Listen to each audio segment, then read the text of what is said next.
दगडूशेठ गणपती हळूहळू मार्गस्थ होतोय। बैल जोडी या रथाला जोडलेले आहेत। गणनायक रथ आणि या रथाला सुद्धा आकर्षक अशी रोषणाई केलेली आहे। आता हळूहळू अंधार होतोय, त्यामुळे ही रोषणाई अधिकच विलोभनीय वाटते। प्रचंड गर्दी मात्र या मिरवणुकीमध्ये आपल्याला बघायला मिळते। दगडूशेठ गणपती आकर्षणाचा केंद्रबिंदू। अनेकांना गर्दीमुळे दगडूशेठ गणपतीचं गेल्या 9 ते 10 दिवसात दर्शन घेता आलं नाही। ती लोकसुद्धा आपल्याला, ते गणेश भक्तसुद्धा या मिरवणुकीमध्ये आपल्याला दिसत आहेत। दुरून का होईना मात्र दगडूशेठ गणपतीचं दर्शन व्हावं यासाठी हे सर्व गणेश भक्त आपल्याला या मिरवणुकीत दिसतात। तर हा एक गणराज हळूहळू मार्गस्थ होतोय। या गणराजाला सुद्धा आता निरोप दिला जातोय। ही लक्ष्मी रोडवरची दृश्य आहेत। प्रचंड अशी गणेश भक्तांची गर्दी या मिरवणुकीमध्ये झालेली आहे। दगडूशेठ गणपती सुद्धा मार्गस्थ होतोय। यावर्षी 6 वाजताच दगडूशेठ गणपती लक्ष्मी रोडवर आलेला आहे। गेल्या काही वर्षात पुण्यामध्ये मानाच्या गणपतींच्या विसर्जन सोहळ्यासाठी उशीर व्हायचा, त्यामुळं परंपरा आहे पुण्यामध्ये मानाच्या गणपतींचं विसर्जन झाल्याशिवाय इतर मंडळं ही लक्ष्मी रोडवर येत नव्हती। विसर्जन सोहळा इतर मंडळांचा होत नव्हता, त्यामुळे इतर मंडळांनी यावर्षी मानाचे गणपती लवकरात लवकर विसर्जित केले जावेत, त्यांना निरोप दिला जावा, जेणेकरून आमच्या मंडळांच्या गणराजाला निरोप देताना उशीर होऊ नये अशी मागणी केली होती आणि त्याला मानाच्या गणपती मंडळानं प्रतिसाद दिला। मानाच्या 5ही गणराजांचं विसर्जन झालेलं आहे। मानाचे पहिला गणपती कसबा गणपती, दुसरा तांबडी जोगेश्वरी, तिसरा गुरुजी तालीम, चौथा तुळशीबाग गणपती, 5वा केसरीवाडा गणपती, या पुण्यातील 5ही मानाच्या गणराजांचं विसर्जन सोहळा पार पडलेला आहे, त्यांना निरोप दिलेला आहे। आणि त्यानंतर दगडूशेठ गणपती हा आपल्याला तर लक्ष्मी रोडवर दिसतोय। सोबतच पुण्यातील इतरही मंडळांचे गणराज हे आता हळूहळू लक्ष्मी रोडवर येतील आणि या सर्व गणराजांना निरोप दिला जाईल। मात्र निरोप देताना गणेश भक्तांच्या एका डोळ्यामध्ये अश्रू आहेत। आपल्या आवडत्या बाप्पाला, ज्या बाप्पाची आपण गेले 9-10 दिवस मनोभावे सेवा केली, या गणराजाला आता निरोप द्यावा लागेल, त्यामुळे एका डोळ्यात अश्रू मात्र दुसऱ्या डोळ्यात आस आहे।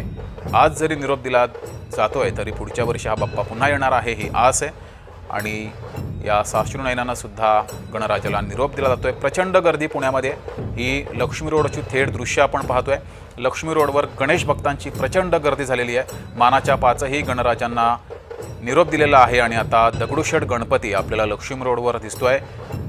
गणनायक रथातून हा गणराज, या गणराजाची ही विसर्जन मिरवणूक सुरू आहे। ढोल ताशांचा गजर होतोय। पारंपरिक वाद्यांच्या निनादात दगडूशेठ गणपतीचं विसर्जन सुरू झालेलं आहे, मिरवणूक सुरू झाली आहे आणि पुण्यातील हा एक आणखी एका मंडळाचा गणराज विसर्जन मिरवणुकीमध्ये हळूहळू मार्गस्थ पुढे होतोय। प्रचंड अशी गर्दी लक्ष्मी रोडवर आहे। संपूर्ण पुण्यातच, संपूर्ण महाराष्ट्रात, देशातच प्रचंड गणेश भक्त हे उत्साहवर्धक वातावरणामध्ये रस्त्यावर उतरलेले आहेत। प्रचंड गर्दी सर्वत्रच आपल्या लाडक्या बाप्पाला निरोप देण्यासाठी गणेश भक्तांनी केली आहे। गणेश भक्तांचा लाखोंचा जनसागर पुणे, मुंबई, सर्वच शहरांमध्ये, ग्रामीण भागात सुद्धा रस्त्यावर उतरलेला आहे। प्रसन्न आणि उत्साहवर्धक वातावरणात आपल्या बाप्पाला निरोप दिला जातोय। पुण्यातील लक्ष्मी रोडवरची ही दृश्य आहेत। हा एका मंडळाचा गणराज हळूहळू आता पुढे मार्गस्थ होतोय। ढोल ताशांच्या गजरात, पारंपरिक वाद्यांच्या निनादात गणराज हळूहळू पुढे मार्गस्थ होतोय। तर पुण्यातील 5ही मानाच्या गणराजांना निरोप दिल्यानंतर आता पुण्यातील इतर मंडळांचे गणराज लक्ष्मी रोडवर आपल्याला दिसत आहेत। ही थेट दृश्य दगडूशेठ गणराजाची। गणनायक रथातून हा गणराज हळूहळू पुढे मार्गस्थ होतोय। पुण्यातील दगडूशेठ गणपती, मुंबईतील लालबागचा राजा गणपती हे विशेष आकर्षण असतं, आकर्षणाचा केंद्रबिंदू असतो। या दोनही गणराजांच्या मिरवणुकीमध्ये प्रचंड अशी गर्दी होते। या दोनही गणराजांच्या दर्शनासाठी सुद्धा गेले 9 ते 10 दिवस प्रचंड गर्दी असते, त्यामुळं काही जणांना या गणराजाचं दर्शन घेता आलं नाही असे अनेक गणेश भक्त मग या मिरवणुकीमध्ये सहभागी होतात। प्रचंड गर्दी या मिरवणुकीमध्ये सुद्धा असते, मात्र रस्त्याच्या कुठल्या तरी एका बाजूला उभं राहून, कोपऱ्यात उभं राहून आपल्या लाडक्या बाप्पाचं दर्शन घेता यावं म्हणून अनेक गणेश भक्त या मिरवणुकीमध्ये सहभागी होतात। ही पुण्यातील दृश्य आहेत।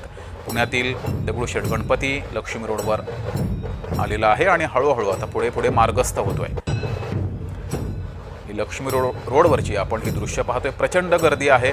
गणनायक रथाला आकर्षक अशी विद्युत रोषणाई सुद्धा केलेली आहे आणि या रथातून दगडूशेठ गणपती हळूहळू आता पुढे मार्गस्थ होतोय। या रथाच्या बाजूला सर्व या मंडळाचे कार्यकर्ते आणि त्याच्यानंतरची गणेश भक्तांची प्रचंड गर्दी आहे।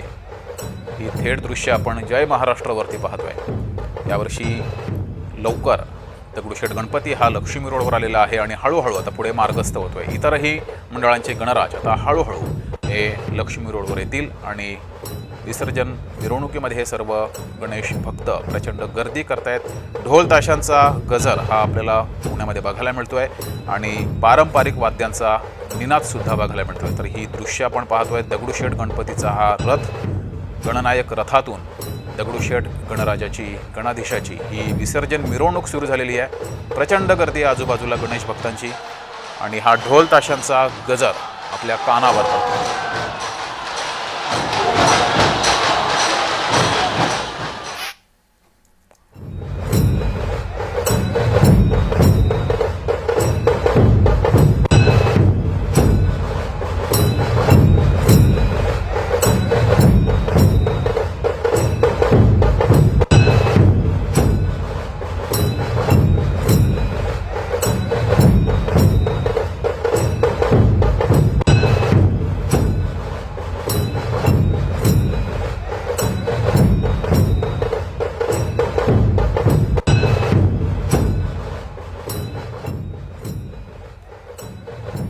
तर ही ड्रोनद्वारे टिपलेली आकर्षक अशी दृश्य आपण पाहतोय। जय महाराष्ट्रावरती ही दृश्य आपण पाहतोय।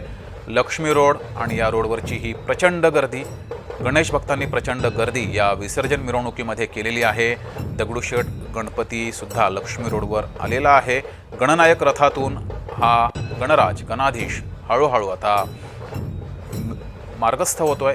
ढोल ताशांच्या गजरात, पारंपरिक वाद्यांच्या गजरात दगडूशेठ गणपती लक्ष्मी रोडवर हळूहळू पुढे मार्गस्थ होतोय। प्रचंड गणेश भक्तांची गर्दी, ढोल ताशांचा गजर आणि इतरही मंडळांचे गणाधीश आता हळूहळू या लक्ष्मी रोडवर आपल्याला दिसायला लागलेत। पुण्यामध्ये मानाच्या 5ही गणराजांचं विसर्जन झालेलं आहे। 5ही गणराजांना, मानाच्या या 5ही गणराजांना निरोप दिलेला आहे आणि त्यानंतर आता पुण्यातील इतरही मंडळांचे गणराज लक्ष्मी रोडवर आपल्याला दिसत आहेत। याच रस्त्यावरून विसर्जन मिरवणुका सर्व पुण्यातील सुरू होतात।